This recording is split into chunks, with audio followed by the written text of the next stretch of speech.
Assalamualaikum warahmatullahi wabarakatuh. Halo teman-teman. Pak Anies ini kurang baik apa coba?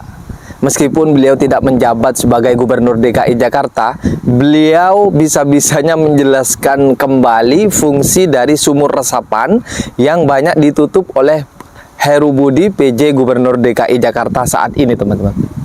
Ini video Anies ketika menjelaskan kembali fungsi dari sumur resapan. Sepertinya sih seharusnya nggak perlu dijelaskan lagi ya. Meskipun dijelaskan bagaimanapun, itu akan dianggap tidak ada gunanya oleh pejabat yang menjabat sebagai Gubernur DKI Jakarta saat ini. Buktinya banyak yang ditutupi, teman-teman. Banyak resapan, sumur resapan yang ditutup ya, yang harusnya bisa menampung banjir dan mengatasi banjir itu ditutup, sehingga banjirlah berhari-hari ketika hujan seperti musim hujan saat ini. Oke teman-teman, kalian dengarkan saja ya apa penjelasan dari Bapak Anies ini. Dibuatkan sumur resapan. Ada tempat yang nggak bisa. Di mana? Tempat yang muka air tanahnya tinggi. Kenapa? Baru dilobangin 1,5 meter udah ada air. Nah itu nggak bisa dibikin sumur resapan. Iya. Kenapa? Karena airnya, muka airnya tinggi. Di daerah utara banyak yang nggak bisa. Tapi di tempat-tempat lain bisa. Nah yang tempat seperti itu harus ditarik. Dan kita waktu itu menerapkan aturan. Bila curah hujan melampaui kapasitas drainase kita itu 50 mm hujan per hari.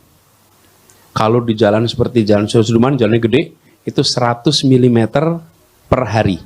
Jadi kalau hujan di atas 50, pasti terjadi genangan. Nah, kita bikin aturan, dalam waktu 6 jam, genangan itu harus surut.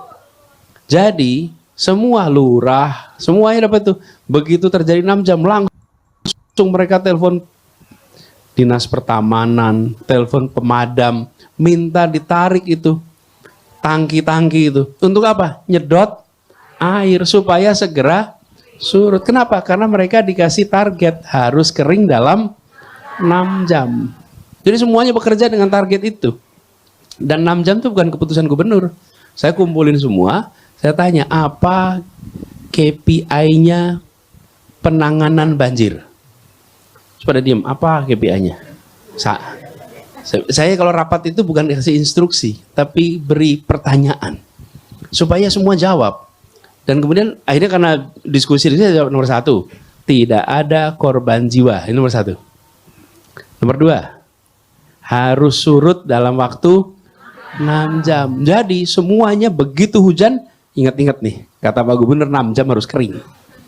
Jadi begitu ada genangan, dia telepon, lurahnya telepon sana sini minta ditarik tuh untuk tempat-tempat yang cekung sehingga cepat surut. Kenapa? Karena jumlah air yang turun kita tidak bisa kendalikan. Tapi berapa lama air berada di situ itu kendali kita. Mau dikirim 2 truk pemadam atau 8 truk pemadam itu keputusan kita. Dikirim 8 truk pemadam langsung cepat. Tidak dikirim, lama sekali tuh. Ketika air melampaui kapasitas. Jadi, nih, volumenya misalnya 200 mililiter. Tapi kalau dituangin air 1 liter gimana? Tumpah, pasti tumpah. Jadi kalau sistem drainasenya itu 50, hujannya lebih dari itu, pasti genangan itu harus disedot. Sama, Sungai Ciliwung itu kapasitas masuk debit normal 600 meter kubik per detik. Kapasitas itu normal. Ketika naik sampai 100 meter kubik per detik aman. Jakarta, sungai yang dilewati oleh air dari luar Jakarta, total kapasitasnya 2.300 meter kubik per detik. Dan 600 itu di Sungai Ciliwung.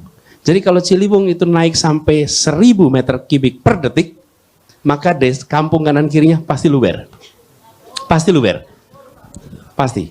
1.000. Kalau sudah ini bah Jakarta banjir, tapi pada diem aja. Ya, kita ingin Jakarta makin hari makin sedikit titik banjir. Ya, itu perlu manajemen. Harus ada manajemennya, harus ada targetnya, harus ada ruang lingkup kegiatannya, sehingga air itu bisa dikendalikan. Ini Jakarta banjir tapi pada diem aja. Ya, kita ingin Jakarta makin hari makin sedikit titik banjir. Ya, itu perlu manajemen.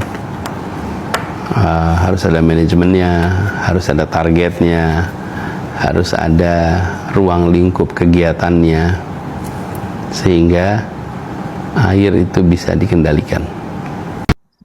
Abah, kenapa Jakarta banjir lagi? Ya, memang harus dikelola dengan benar. Harus ada KPI kalau pengelolaan banjir itu, supaya bisa terkendali dengan baik. Pengen disapa nih dari pejuang devisa Singapura, Pak Anies. Oh ya, dari Mama Dina Dika Dita. Semoga baik-baik sehat di negeri orang. Memang pesawat terbang bisa membawa badan kita jauh dari tanah air, tapi pesawat terbang tidak bisa membawa hati, pikiran, dan perasaan kita jauh dari tanah air. Dimanapun badan kita berada, walaupun jauh hitungan kilometernya dari tanah air, tapi hati, pikiran, dan kecintaan kita pada Indonesia tidak pernah menurun. Itu saya yakin itu. Saya merasakan juga buat teman-teman yang sekarang berada di luar, pasti merasakan hal yang serupa. Oke, teman-teman semua, kita udah ngobrol agak banyak. Saya titip buat semuanya supaya jaga semangat. Perjuangan kita masih panjang. Kemudian, sebentar, saya lihat catatan sebentar nih. Ini saya ngirimin nih dari Binay Brin posting di X, Ismail jadi tukang ambilin barang ke Abah. Udah langsung jadi ilustrasinya, luar biasa. Binay Brin. Ini ya teman-teman, itu kreativitasnya nggak pakai batas. Kreativitasnya infinite. Nih, saya tunjukin ya. Tuh. Kebayang nggak tuh? Dalam waktu yang singkat udah langsung jadi. Memang kreativitasnya nggak pakai batas ya. Dahsyat. Nih, saya pegangin sebentar. Itu dia tuh. Baru masih live TikToknya udah jadi gambarnya, udah diposting pula. Memang ya, kreativitas itu nggak pakai batas. Dan itu dia teman-teman ya, meskipun Bapak Anies Baswedan tidak menjabat sebagai Gubernur DKI Jakarta saat ini, tidak punya wewenang apa-apa, tapi masih tetap memikirkan warga Jakarta. Lebih luas itu memikirkan warga Indonesia teman-teman. Nah, kalau kita sih mungkin kalau tidak menjabat seperti Bapak Anies, ngapain juga menjelaskan capek-capek ya, apa kegunaan dari sumber resapan tadi, apa fungsinya. Dan mudah-mudahan video ini atau video Bapak Anies ini tentang fungsi sumur resapan yang sesungguhnya ini didengar oleh Bapak Heru sebagai PJ Gubernur DKI Jakarta saat ini, sehingga sadar dan insaf ya, tidak mengubah lagi tatanan yang sudah dibangun oleh Bapak Anies ini. Karena bukan hanya sumur resapan saja teman-teman, banyak sekali yang diganti, atau mungkin ada niat untuk menghapus jejak-jejak positif, jejak-jejak baik yang ditinggalkan oleh Bapak Anies Baswedan ketika menjabat Gubernur DKI Jakarta. Kalau menurut banyak pengamat sih, yang arahnya ke sana ya, ingin merusak citra. Namun sekali lagi bukan Bapak Anies yang rusak citranya, malah justru sebaliknya ya. Kebanyakan kritik atau mungkin lebih kasarnya itu hujatan dari netizen diarahkan kepada Bapak Heru karena dianggap gagal membangun Jakarta, malah justru banyak mengubah yang awalnya bagus menjadi tidak bagus. Oke, itu saja, semoga bermanfaat. Sampai jumpa di video berikutnya, dan silakan share kepada teman-teman yang lain video ini, dan assalamualaikum warahmatullahi wabarakatuh.